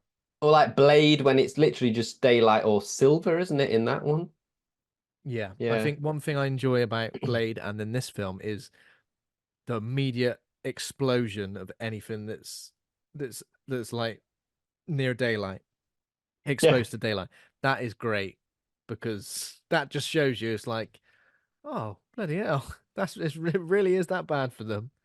Like obviously Abigail loses a hand, and I know it grows back, but I think that's great. Just like immediate explosion is awesome. So do Um, they establish what harms her? It's just daylight and stakes, isn't I it? think that's it, daylight and steaks, because Yeah. initially they get like garlic, don't they? And that's when Kathryn Mm. Newton's character goes to the kitchen and comes back with Oh onions. yeah, that's great. That's bloody He's like, onion. I don't know, I don't cook. Yeah. So I think it's just when they're all kind of fighting her a little bit after this, it's established that like garnet doesn't work. And crosses, Crucifixes yeah. don't work, Mm. but you know, sunlight and stakes do. And I think that, yeah, that's like the more, well, that's more like actual things that could physically hurt you rather than just superstition, I guess. Um, which is And good. don't they plan then to like they think tranquilizing is a good idea, don't they? They kind of like, Yeah, yeah, but let's I let's think go for that. everything that they establish initially is like there's no way they're going to be able to do that because when they first fight her, like she kicks their ass. Obviously, when she first Yeah, transforms, yeah, they shoot her, but it doesn't phase her one bit. She does seem to struggle with doors though, doesn't she? Oh, actually, no, she yeah. doesn't. She does smash her way through one door as well, doesn't she? She's just playing with them at that point. She's like Yeah, the doors don't mean anything, but I'll make you think that they do yeah. mean something to me. So it's quite a memorable scene when we see when we see Abigail dancing with Dean's headless body. So she's changed as well. I mean, or did she have the ballet underneath the little pink fleece, or did Yeah, she do a costume change? she's always had it on, I think. Yeah, Because she was literally she'd like come back from practicing ballet somewhere, hadn't she? Yeah, and yeah, yeah, they literally kidnapped her at that point, so she still yeah. had all the Probably still got gear on. all the gear, and obviously this is when we established that Abigail has clearly got a sense of humor. She's um essentially playing with them because she could easily just kill all three of them here, but she doesn't. So the garlic doesn't work. The steak, she like grabs it off of um Frank and stabs it through his leg. And then obviously we find out that crosses don't work either. But yeah, she could have easily killed all of them here, but she doesn't. So it's clearly they go back to the drawing board. We can't kill her with brute force. However, the tranquilizer we used when we kidnapped her clearly worked. Mm. And Joey says it's because she checked her pulse and her pulse had slowed down. And essentially Yeah. it's like you can't fake that. So she clearly was down. Um but yeah, I don't know. I don't know how I felt about this. I was like, there's no way. She just absolutely battered all of you. Like there's no way you're gonna be able to like get close enough to tranquilize her. But they do manage to do it. Like, I guess I was gonna say fairly easily, but it does include Sammy getting bitten, right? Yes. Yeah. Do Yeah. you think she's always kind of letting him have a little win now and again because she's playing with him? Because do you Yeah. think she was like, yeah, I don't mind you tranquilizing me. Tranquilize I me want if you this. want. Yeah. Go for the long game a little bit. Keep this So going for obviously a bit. it does establish that she's old. She's hundreds of years old, and this room, this house, is like her feeding ground essentially. So obviously this has been happening for a long time.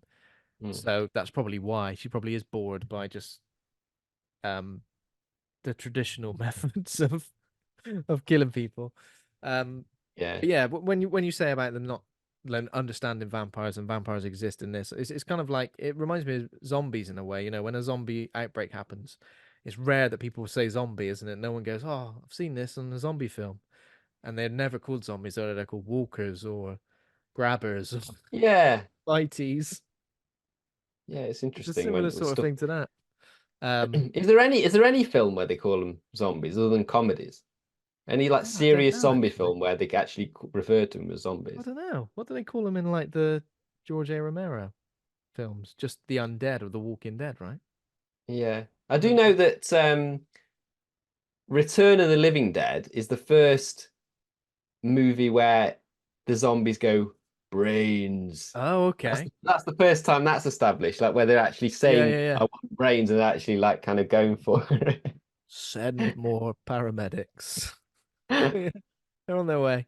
Um, I didn't know that, but yeah, that's interesting because that's obviously something that I guess you would associate with classic, classic Hmm. zombie lore. So surprising, really, isn't it? Yeah.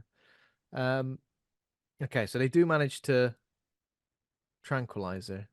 I can't remember how. She like attacks them in the sort of main room, right? Coming down the stairs. She's committing as well to doing some ballet moves during. It's like ballet fighting, right? Yeah, it's really good, all that the ballet dance fighting, isn't it? It's really well Yeah. done. She What does do you like think a to Alicia Weir, is it? Like her name? The actor? the actor who plays Plays Abigail. Abigail. She was I think she's really brilliant, I good. thought. Yeah. Yeah. I think she here's the thing. I think she comes across really well as like a kid, as like a killing machine, but I don't think that they establish too much that she's like this old soul. But I kind of No, like that anyway. It's not like I think, oh, I would have liked to feel like her pain a little bit, but I personally, I think, would have liked a little bit more of that because I wanted Abigail to be the main kind of villain and be mm, so really, really evil. I didn't later on we'll talk about it as we get to it, but I yeah, kind of wanted just her to be the main big I bad think like I agree with villain you there. Yeah, I and think I do be agree with you. terrifying and a bit like the child vampire in Interview with the Vampire. You kind of get the fact you kind of get the impression that is an old soul. Yeah, what Kristen Dunst? Yeah, is that what you mean? Is there another Yeah, one? yeah, yeah. Yeah, yeah, yeah. Yeah. Oh yeah, Yeah. definitely you do. And So I like, would have liked a bit of that in her character, I think. and she like is evil for like various reasons. Like most of it is kind of like boredom or just trying to spice up spice up the situation of being a vampire. Yeah, I agree with you Yeah. there. Like I think I know we will get into it, but I think once there is some sort of allyship between Abigail and Joey, I get it because it's like okay, Joey was nice to her, Joey was that, but I would have kind of preferred like, should we team up? I was nice to you, and her to just be like, fuck no, like I don't care, like I just want Yeah. to kill I, d everyone. I don't tend to like it when the villain almost becomes anti-hero Yeah, like I know because what you mean. they're helping the protagonist. Alien versus Predator. I don't really like it. I kind of like good guys and bad guys. I don't like the lines to be blurred that much in movies. I I like don't it to mind be like moments. I don't mind yeah. moments where like, Mm, someone might, the enemy of my enemy is my friend. But like I don't fully buy into that. Moments are fine, but I like it when it's kind mm, of like when the character might make an assumption like, "Oh, you just helped me. Are we friends now?" And then they just, I don't know, slice their head off. Like I, yeah, I kind of yeah, like that. Like yeah. characters need to kind of be evil. And that's the thing with like the versus films. Now I've mentioned Alien versus Predator. I'm going to mention Freddy versus Jason as well. It is always like they'll take one of them and go, we should really root for this one. Out of both, like one of them always seems to get that, and like the characters almost like are kind of teaming up with the character they want to win in a way. Yeah, Because they they team up make with Jason, don't they? Really, in Freddy yeah, versus they make Jason. Jason, you root for Jason and Freddy the main villain, don't they? Yeah. And I Yeah. know that the Predators are kind of anti-heroes in a way at Mm. times, but yeah, in Alien versus Predator, you get to a point where you just again rooting for the Predator, and even they do a little team up at the end of that film, don't they? Yeah. I heard there's some crazy lore for like Predator, isn't there? I heard that they were like basically um that they didn't hate human beings. They were literally like testing humans Okay. so they're prepared to fight xenomorphs.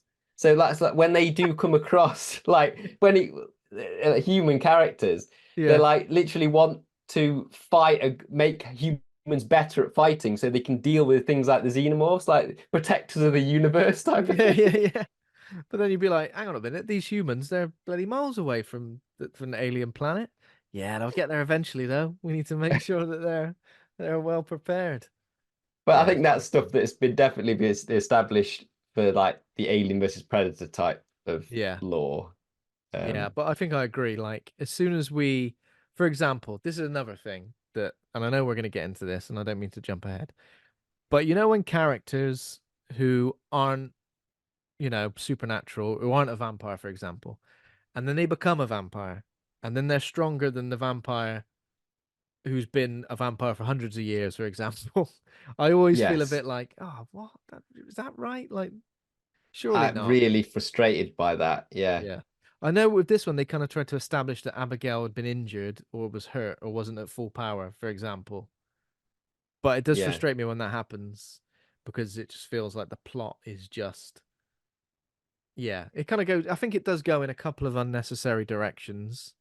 It feels like it's running out of steam a little bit at that point where it didn't need to do that. It Yeah. could have just been Yeah. because Yeah. that's when now and again films kind of tend to be a little bit longer than they need to be, and they kind of do some little things to extend it. And whereas it's like you didn't need to Yeah. extend it. No, that's true. So obviously the next bit they've tranquilized Abigail. They've locked her in this like elevator, and I just kept thinking, well, I'm sure she could, sure she'd get that. Really, like Mm. I don't think I believed at any point. Obviously, Sammy's been bitten on the arm, and how did you feel about this kind of when somebody been bitten rather than just turning into? I know obviously they established the rules of turning into a full vampire and just being like a follower. Would you say is that how it's worked?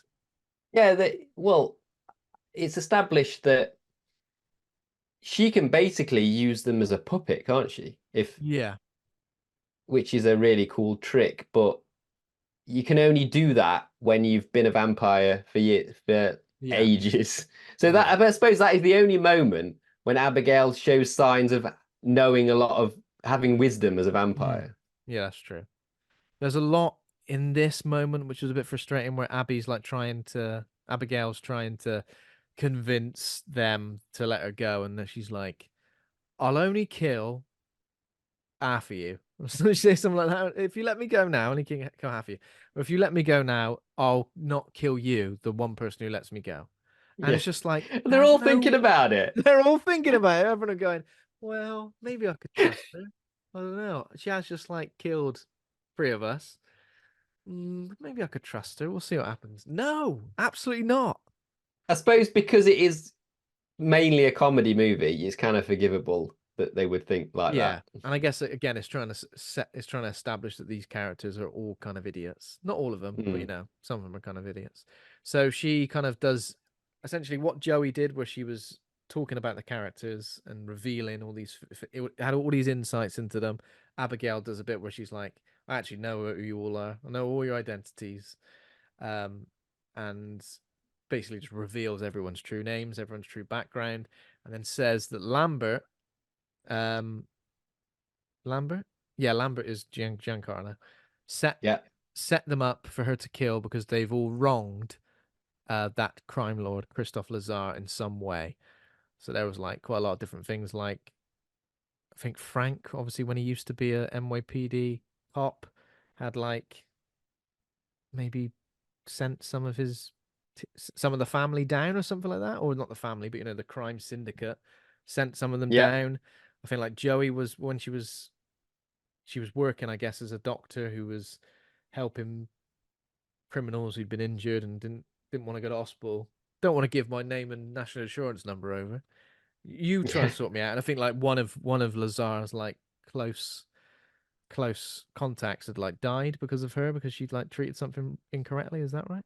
Yeah, I think that's And they're right. all kind Yeah. of things like that, aren't they? There's nothing major, but it's all just like Mm. mild inconveniences for a crime lord. And that's how she establishes it. But again, she's quite good at creating division between the group, and also planting these little seeds of doubt where they start to like turn on each other, essentially. Yeah. Yeah, which is quite good. And then I think Joey does a similar thing to Abigail, where she's like, "I know you didn't sign up for a therapy session, but you've only been killing your father's enemies in an attempt to win his love, and the truth is, he don't even like you. He hates you." And then, but then again, even Abigail's reactions, where she's kind of like reacting like upset or something, it all feels like a ploy. None of it feels real, does it? No. Yeah, but yeah, it's I don't know. At this point in the film, I was not enjoying it as much, but overall, it's a decent movie. But I was like, Yeah, come I mean, on. I think it's an enjoyable film for the running time. I think when you go back to it and try and pick over it, it's easier to pick holes in it. I don't think it's the kind of film that's designed to do that with. I think you just need to enjoy it for what it is, don't you? Abigail, she does escape fairly easily, doesn't she? She just boots open the door. Is that right? Yeah, So clearly, she I could have think got so. out at any point. She breaks out and she starts strangling Frank, who was like watching her. And I think this is where, because quite a lot of time's gone by, because Joey gives and finds that big sort of like main room that almost looks like the library in Beauty and the Beast, and Yeah. he like rips some planks off of the window. I can't remember exactly how and why Abigail gets there. Maybe she's pursuing Frank, but then she gets exposed to the sunlight, and that's when we see that sunlight really is a weakness because it basically makes her hand explode. Um, Yeah. I didn't even realize what happened. To be fair, initially I was like, "What's going on?" And then I realized she had a little stump. Yeah. Um, So next, everyone just splits. Again, this is kind of silly. They found the weakness. They're standing in the sunlight, and then obviously Abigail runs away, and they go, right, let's go and split up now to find this way out. And essentially, it's Sammy says, if I could just find the like main switch to the house, I can unplug it and plug it back in again, and all of the bars and things on the windows will just come down. So essentially, go and do that. But this is where Sammy is starting to struggle. She's like hearing Abigail's voice.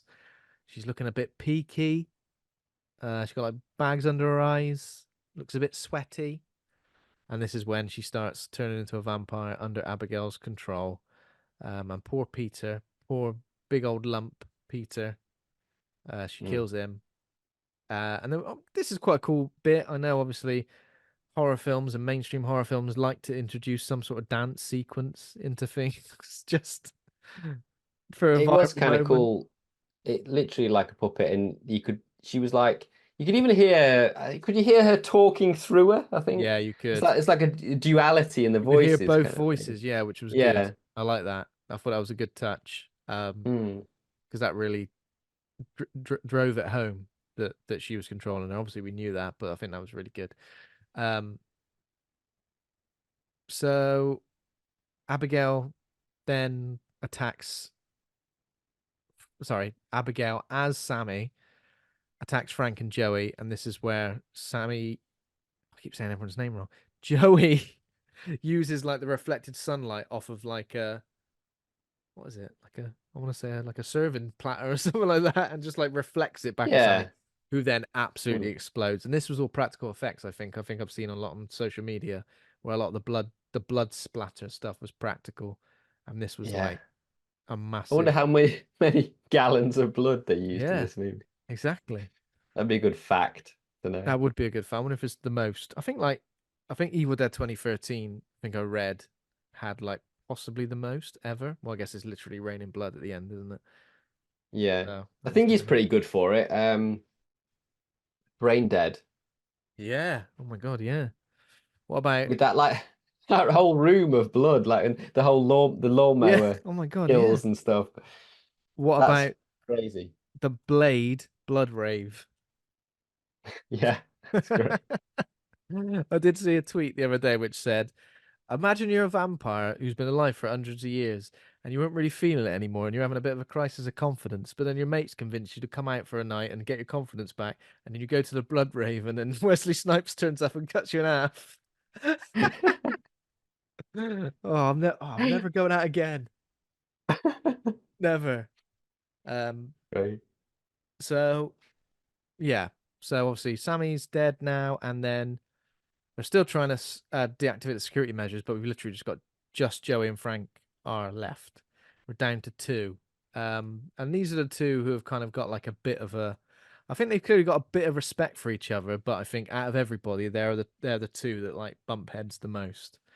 Um, so yeah, they managed to find the mansion's control room. I think because like Frank did get a bit of information earlier out about Abigail, but then it seemed like she was messing with him, like pulling out a book to Yeah. find the. I can't. Where is the control room again? Is it? I think it is just. I think he does like pull a book out or something, right? And then it opens up. Yeah. Yeah. Because she gave him a clue to where it was, and obviously he thought he was true, and he Yeah. went in there to pull that particular book, It but didn't it work. didn't do anything. But then, yeah, I can't remember. I can't remember Yeah. how he does it get in there, but it is. I think it is another book, isn't it? Or Yeah, I I don't think know. so. I think it is something like Yeah. that. But they get into the Mm. control room and they find Lambert, Giancarlo Esposito from earlier. It's revealed he's a vampire, but he's obviously been working for Christophe Lazar. And this was a whole big plan. It's a plan within a plan.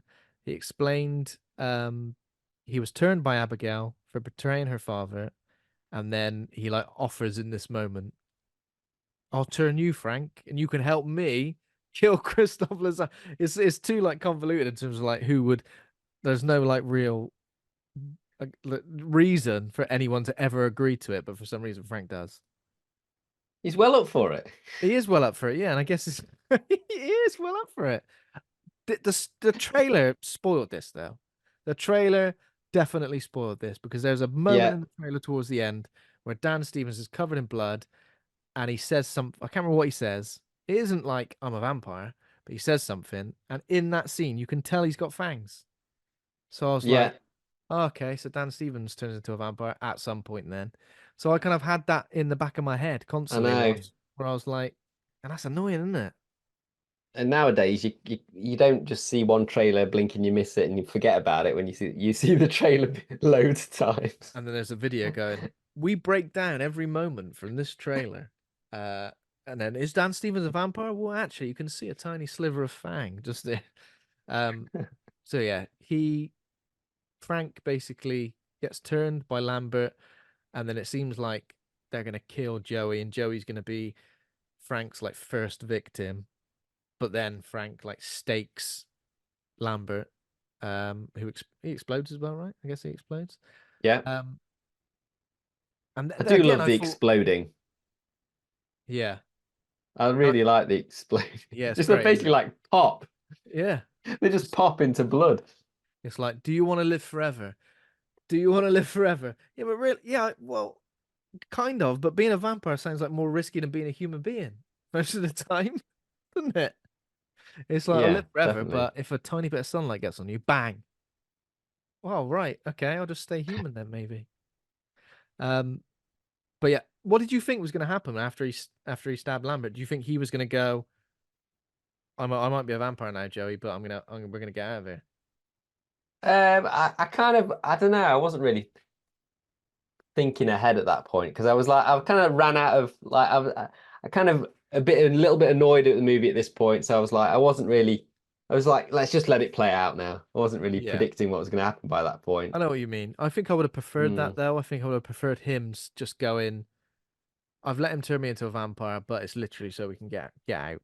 You know, the fact is he's let him turn into a vampire just because he wants the power, I guess.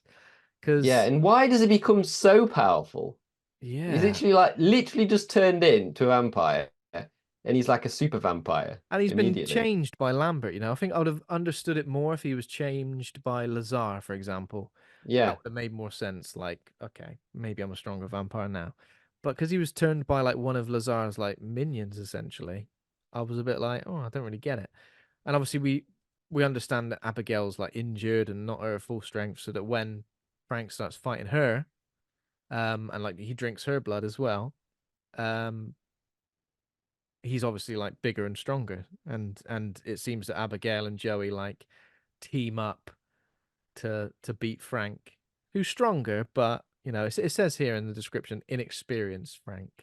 It's like, yeah, I get that, but he was kicking their asses, really, wasn't So that's another thing they add as well, like because usually the whole drinking of vampires' blood, it's only like a ritual when they've been bitten, and then he? you Yeah, drink their blood straight after. That's mm. when the whole transformation takes place. But normally, if a vampire like drinks another vampire's blood, it would be Poison. like, ugh, that's Yeah, horrible. yeah, that's Like right. it Yeah, wouldn't give them power. Like at yeah, I that was kind of point, thinking that, but then again, yeah, the it's just rules. something they established in this that was a new, different rule, wasn't it? Yeah, yeah, it was guess kind of interesting. Obviously, they fight Mm, Frank. The fight isn't like too difficult for them to turning up. I can't remember exactly how it plays out, but they do manage to stake him and he explodes. Um, and yeah, there's a moment where we think, is Abigail now just gonna kill Joey, or is she gonna go? mm. Actually, you can now leave. But then her dad turns up, and I was thinking, were you thinking? I wonder who this is gonna be. Is it gonna be like a recognizable face? Is it gonna be somebody? Yeah, yeah. I thought it was definitely going to be a big Yeah. cameo.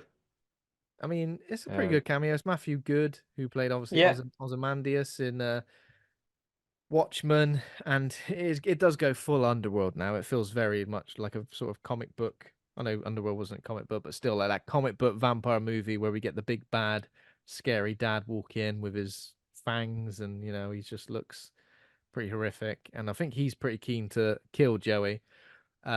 But then because Abigail pretty much goes, no, no, she saved my life. He relents and allows Joey to leave. Um, we do get there is quite a specific character trait that Joey's got as well. She loves a lollipop, and I guess it's a representation of the fact that she's obviously had drug problems, and they've gone. She was addicted yeah. to drugs, she is, but now slightly different vice, Chupa Chups. All the lollipops are available. Other lollipops are available, of course. Um, But it says here, upon departing, oh yeah, she calls up like her son as well, and like says to him, um, it's basically like a goodbye message when she thinks she's gonna die, and someone like answers the phone and says, "Look, we told you never to call her again." So obviously, like she's estranged completely from her son. So yeah, I guess we're supposed to believe that now she's gonna go and reunite with her son. And here in the description it says, upon departing, Joey treats herself to a lollipop. Treats herself. You know what? I'll survive the night. I'm gonna have a Because lollipop. you've said Chupa Chups earlier, when you go on Instagram later, all your ads, all of them Chupa Yeah. Chups. I mean, I can't argue with that. I don't really mind. Um, yeah, and that's it. Then the film ends.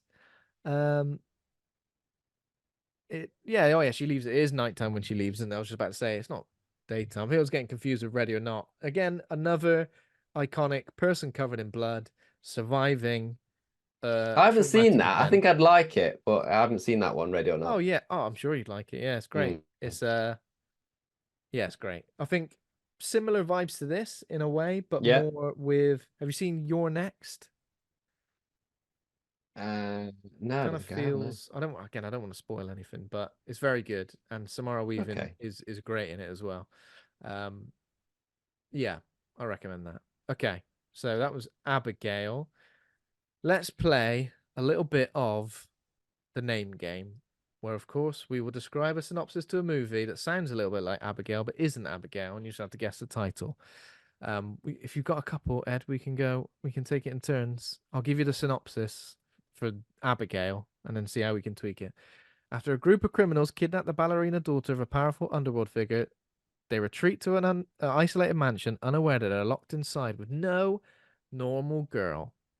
Okay, maybe I'll go first. After a group of criminals kidnap the ballerina daughter of a powerful underworld figure, they retreat to an isolated mansion, unaware they're locked inside with no normal girl. She's incredibly slow, and she carries her house on her back.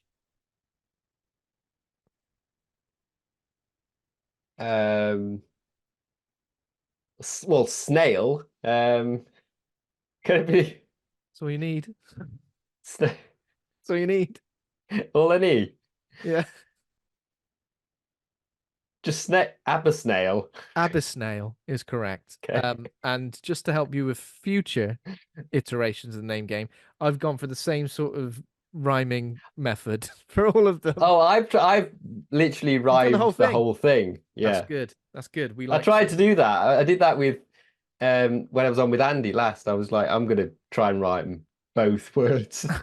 Like when it was Deadly Friend. Yeah. Okay. Should we go for yours? Okay, I've got two. I'm gonna go for my second one first because I like this one. Okay. So I've got a simplified version of the a group of criminals plans on kidnapping a young female ballerina, but what they actually find is a very gropey man. Very gropey man. I can only think of. Is it a person's name? No, it's just a description. Grabby. Yeah. Grabby man. Grabby male. Grabby male. Grabby male. Because you just said Grabby male. Because you said Grabby male. Because you said female ballerina. That's where you've gone. I know. That. Okay. Okay. Next one for me. After a group of criminals kidnap the ballerina daughter of a powerful underworld figure, they retreat to an isolated mansion, unaware that they're locked inside with a very elderly knight character who's asking them to choose the receptacle to drink from. God, I've complicated it. And Indiana Jones is also there. I know the first bit is Abby. Yeah. What you've said, you already established that.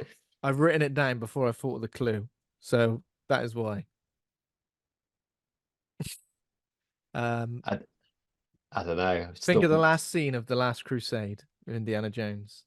An elderly ancient knight is going, pick the one true cup to drink from. Oh, for God's sake. And you could also say Monty Python are involved. Oh, Abby Grail. Abby Grail, correct. That's okay. Well, I apologize for that one. Sometimes I took ages to guess it. I start reading out my clue before I know what I'm going to say. So literally, I know. I always think of. I have to really think about the clue. I have to write it down because I can't give a clue on a whim. I think that's probably why I've given some of the worst clues possible. Right. Should we go for another one of yours? So I've just got a group of criminals kidnap a 12-year-old ballerina. That bit is obviously I'm not giving a clue in that bit. I'm just basically stating like I did with the last one. Yeah. So the group of criminals kidnap a 12-year-old ballerina and hold at ransom, but they're totally content about not succeeding. They're in high spirits. Oh, Abigail, or is the first bit not Abby? It isn't. They're just in high spirits about maybe not succeeding. Happy fail. Yes, happy fail. I love it. That's great. That's okay. it. Okay, I've got a couple more. They're fairly similar, so let's just get these over and done with. After a group of criminals kidnap the ballerina daughter of a powerful underworld figure, they retreat to an isolated mansion, but everything's soundtracked by Trent Reznor and his band. Abby Nail. Nearly. 9 Inch Nails. Abby 9 Inch Nail. Inch Nail. And and finally, very similar, after a group of criminals kidnap the ballerina daughter of a powerful underworld figure, they retreat to an isolated mansion where everything's soundtracked by the popular song Crocodile Shoes. Abby Jimmy Nail. Abby, Jimmy Nail. I wrote that. That was the one I wrote down. Literally, as we started recording the episode, for some reason, Jimmy Nail popped into my head, and I thought, I don't care if it doesn't even fit within that clue. I am gonna force it in. I love it. You're adding like extra words and syllables and stuff. It's great. Yeah, I think, I think once you've been playing it every week for long enough, the rules go flying out the bloody. Haywire. They go haywire. Yeah. Okay. Right. So now we've got to rate the movie from A to F. Pluses and minuses are allowed. How would you like to rate Abigail? Oh, I think I'm gonna still, even though I don't like how it kind of tails off at the end and goes a bit sort of like it's just kind of dancing around like towards the end, not really just finishing it off like I wanted it to. I don't really like that, but overall, I really like the performances. There's a lot of good characters in there, and it's really bloody, really good fun. And the beginning part, the heist bit was really tense, and I really enjoyed all that. So I think I'm going to give it a B minus. B minus. Very nice. I think that's fair. I think that's fair. I might go slightly more. Might just go for a B. I think initially when I came out of it, I was kind of like, oh, that was great. That was one of my favorites of this year so far. But I think like picking it apart, it's easy to see what bits work well, what bits don't work so well. I think, yeah, great characters. It establishes the world very well. The pacing is great. I feel like it just takes a couple of detours in the final third where I'm a bit like, is that necessary? Am I entirely into it? Am I entirely into the choices? And I think, yeah, the biggest mistake it made was trying to, I mean, I understand trying to humanize Abigail, but trying to kind of like make her something of a protagonist when you've spent so long making her the antagonist of like the whole thing. Yeah, that And in was that, my biggest issue. yeah. And I think in that sense, it did kind of like make the finale, which could have been like super intense, like, oh my God, is she going to escape? What's going to happen? And then the dad turns up. Oh my God. It kind of just like made that a little bit underwhelming, I think. So that's the only reason I probably go for a B, when I think initially I was like, oh, that could even be like an A minus, but now I've gone back to a B. I think that's fair enough. But still, I recommend it. I think if you're a fan of Radio Silence and their work on Scream 5 and Ready or Not, or if you kind of are interested to see a new take on a vampire film, I think literally just the words vampire ballerina, if that doesn't appeal to you, then probably don't check it out. But I think if that piques your interest in any way, definitely go and check it out, because you'll get lots of vampire, lots of ballerina, and lots more in between, right? Definitely. Do you think you'd see an Abigail 2 if they made? I don't think they will, because I don't think it's done massively well. So No. you probably wouldn't see that. But did you see this character as having as being like franchise potential, or? Again, I think if the ending was different, and we did establish this character as being absolutely ruthless, then yes, I'd be like, oh great, it'd be great to see another film with these characters. Yeah. With other characters sort of being picked off by Abigail. I don't think I'd want to see something like an Abigail origin story. No, I mean Right. you've softened your villain in your first Exactly, movie. yeah. I think that's So it. It's literally like getting Jules at the end of Jules to be like, actually, you know what? I ain't gonna eat you lot. I'll do something else. I'll help you. I'll push your boat to shore. And then you're just like, oh, actually, Jules is all right. Uh, I'll eat some bad guys. I'll eat some of the bad guys who are trying to kill us. Yeah. Yeah. It's not great. But then again, if they did make a sequel, perhaps they just completely ignore that side of things and go, here's Abigail killing a load of people again, possibly. Okay. So that is Abigail. That was fun. Thanks for joining us. Ed, where can our listeners find you online, and obviously the Cult Film Club and Enigmatic Retro Rewind as well. Retro Rewind. Rewind. Yeah, so you can find it's on YouTube's the main place, Enigmatic Retro Rewind on YouTube, or the same for Instagram, quite active on Instagram, and TikTok. TikTok's probably the highest platform. It's mostly me posting as myself, but if you search for Enigmatic Retro Rewind on TikTok, you would still find that page. So yeah, that's. But yeah, we're always posting mainly about nostalgia, nostalgic movies, and some video game stuff as well. Cool. I will put obviously the links in the show notes. I highly recommend their YouTube channel. I don't have notifications on for many YouTube accounts, but I always do for you because I always know it's going to be a good time. So yeah, I'm scheduling up the speed video to watch ASAP as well. Yeah, so thanks Ed for joining us. If you enjoyed the show, become a patron at patreon.com/horror hangout. Thanks to all of our patrons over there. Thanks to Taj Easton for our theme music. Thanks to Acast for hosting the show. Please consider giving us a rating or review. It'll definitely help the podcast grow. We're on Twitter, Instagram, Facebook, TikTok, YouTube. Just search Horror Hangout Podcast. Next week is obviously the schedule got a little bit moved out of whack. So in terms of our May episodes, we will be announcing what's coming up for May. And of course, if you're listening, you're the first to hear it. Next week, Grave Encounters, found footage movie will be discussed with Andy and Georgia Cook, a special guest. So looking forward to that one. And then, of course, we'll announce what else we're covering in May for the rest of the month as well. But for now, thanks for listening. And thanks again for joining us, Ed. Thank you. It's been great. Really enjoyed it. It's been good fun. See you very soon. See you next time. See ya. Bye.